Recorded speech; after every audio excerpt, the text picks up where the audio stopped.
So today we're going to do something really cool. We're going to follow the incredible journey of a single piece of regulatory text, all the way from a super dense legal document to live intelligent code. We'll get to see exactly how human expertise and some really smart technology come together, not just to solve one problem, but to build a platform that can tackle massive complexity at an incredible speed. And really, it all kicks off with this huge question. How does a modern financial firm actually stay on the right side of the law? You've got thousands of rules, they're constantly changing, and you have to check them against millions of emails, chats, and documents, all in the blink of an eye. This is the core challenge we're going to unpack. But before we can even think about solving it, you've got to appreciate the sheer scale of the problem. We're about to step into what I like to call the regulatory maze. It's this constantly shifting landscape where the walls are, well, they're always moving. You see, financial compliance is never a set-it-and-forget-it kind of thing. You're dealing with a constant flood of new rules, new interpretations, and new guidance stocks from this whole alphabet soup of agencies. It's an incredibly dynamic world, and falling behind just isn't an option. So how in the world do you tame all this chaos? Well, the solution starts by taking that raw, confusing legal text and transforming it into something a computer can actually understand and, more importantly, act on. The whole process really boils down to 3 key steps. First, the system ingests the raw legal text of a new rule as soon as it's published. Next, a human expert, we're talking a compliance attorney here, sits down and distills its core concepts. And finally, the system takes that expert knowledge and indexes it, turning it into a smart, reactive data point that the entire platform can use to make decisions in an instant.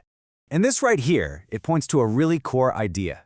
The system isn't trying to replace human experts. It's designed to amplify their knowledge. So these compliance attorneys, they use a tool they already know and love, a note-taking app called Obsidian, to codify what they know. No complex software, no clunky interfaces, just simple, structured text. And this is literally what the expert writes. Take a look. It's just a simple text file. You've got structured data right up top, the ID, legal citations, things like that, and then a human-readable definition right below it. It's perfectly clear for a person, and it's also perfectly structured for a machine. It's the best of both worlds. Okay, so once that file is saved, the system just swoops in, reads it, and starts organizing everything into these interconnected data tables. It's basically creating a living digital law library. As you can see, you've got tables for core concepts like MNPI, the actual text of the rules, everyday terms, and even specific trigger patterns to look for. And the best part? The system can query this entire library in microseconds. All right, our new rule is in the system. It's indexed. It's live. Now for the fun part. Let's put it to the test. Let's see what happens when a new message comes in and has to face the real-time classifier.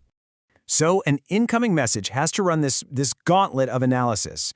It all starts with incredibly fast keyword searches and pattern matching. You can think of it like a super-powered find and replace. If that first scan finds something that looks a little interesting, the message gets bumped up to a more sophisticated and just slightly slower phrase and semantic analysis. Finally, based on all that evidence, the system makes a call and gives it a confidence score. And here's where the system gets really smart. It knows that not every message needs the same level of scrutiny. For messages that need an immediate block or allow decision before they get sent, it only uses the fastest checks to stay under a half-second budget. But for messages that have already been delivered, it can afford a more thorough 2-second analysis using the full pipeline. This is crucial. It preserves that real-time performance where it absolutely matters most. So after all that, what does a verdict actually look like? Well, it's not just a simple yes or no.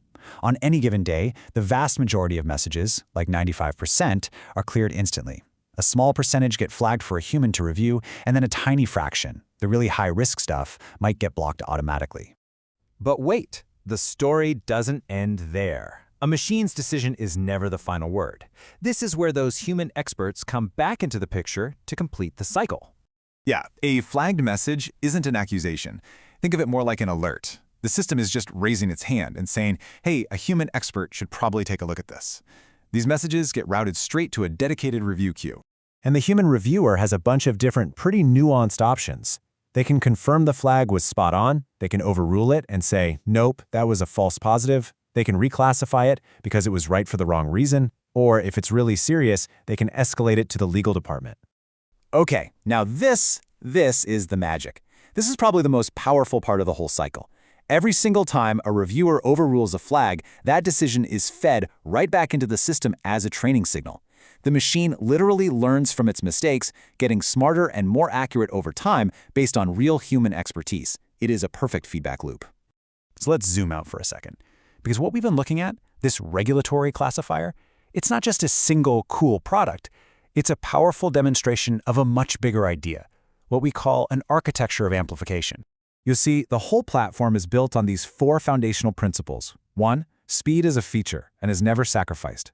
2, those human edits in Obsidian are treated as a first-class data feed, just as important as any machine edit. 3, it's all built on open, compatible specs. And 4, this one is key, every new product built on this platform is automatically instrumented with world-class monitoring from day 1. I mean, just think about what that means. By building on this shared foundation, any new app, not just the compliance tool, automatically inherits a full suite of auditing, metrics, and alerting. You get it all for free without writing a single new line of monitoring code. What this means is that getting a new product onto this platform is, well, it's shockingly simple. You just define a unique name for it, set a couple of rules for how its data should be handled, get a secure access token, and you can just start building. There's no need to reinvent the wheel for security, data, or observability. How simple are we talking? Well, the goal is to get a whole new tenant up and running in about 2 hours. Just compare that to the months or even years it might take to build this kind of high-stakes infrastructure from scratch. That right there is the power of the platform. So really, the big takeaway here is this. The regulatory classifier is just one amazing example. By investing your time in building a solid, principled foundation, you unlock this incredible ability to create super complex, high-stakes applications with a speed and a reliability that would just be impossible otherwise. And that, leaves us with one final, pretty big thought. If it's actually possible to codify something as complex and nuanced as financial law into a reactive learning system, what other complicated domains could be next? What other forms of deep expert knowledge are just out there waiting to be amplified? That's the question this kind of architecture leaves us with.